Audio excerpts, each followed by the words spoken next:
Friday and #X27 S talking points, Fakenham, Wincanton and Newcastle. Ben Linfoot looks through Friday and #X27 S cards and picks out Nigel Twiston-Davies and #X27, form, a potential Betfair Hurdle horse and a York Ebor Festival eyecatcher as points of discussion.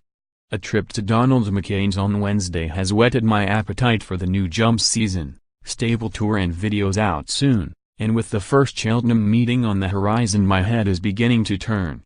But with it being sooooo early in the National Hunt campaign, the punting boots have not been laced just yet, with just a mere toe dipped in the waters at Wetherby this week. Unsurprisingly, Nigel Twiston-Davies had a winner there, with Kapgarry. He always seems to start the season with a bang, and a treble at Carlisle on Thursday took his tally to 9 winners in the last fortnight at a 32% strike rate.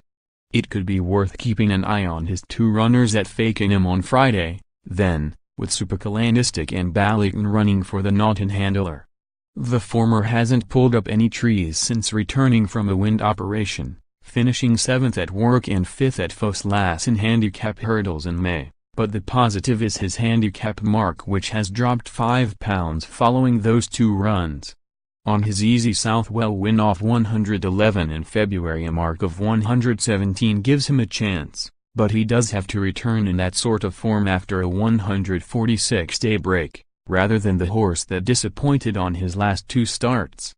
Ballyton also returns after an absence and he goes well fresh, while the good ground at Fakenham is perfect for him as he's always kept away from deep winter conditions.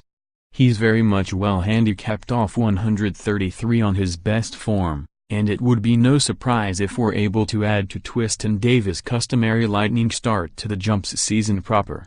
A mid-season break did Iragandachan good last season, and it will be interesting to see how he's developed after a summer off in this Markets.com handicap hurdle at Wincanton, 3.25, on Friday. Gary Moore's charge, could he be his Betfair Hurdle horse this season? Returned from 84 days off the track at Sandown in March and coasted home by 11 lengths off a handicap mark of 121.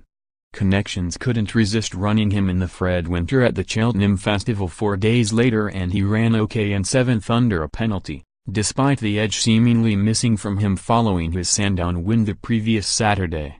He improved on that effort 11 days later at Ascot when beating everything bar Malaya after attempting to dominate from the front, finishing a tired horse that day following 3 runs in just over 2 weeks. After 208 days off the track he should be raring to go on Friday, and, though it's a tough task off top weight, the promise he showed as a juvenile means I'll be watching his seasonal bow with interest. Back to the flat now, and an interesting runner on Newcastle's evening card, with Boston George finally running his 2nd race for Keith Dalglish in the novice race, 6.15. This horse will have gone into many a tracker following his 5th in the Convivio Maiden at York at the Ebor Festival, a fine debut at 33-1 in the most valuable race of its type. He ran green in the early stages on the Knavesmire and had plenty to do at halfway, but he made up lots of ground once the penny dropped and was only beaten 3 lengths at the line. That gives him a standout chance on form on Friday, and if he improves for it after 2 months off the track, he could well be very tough to beat.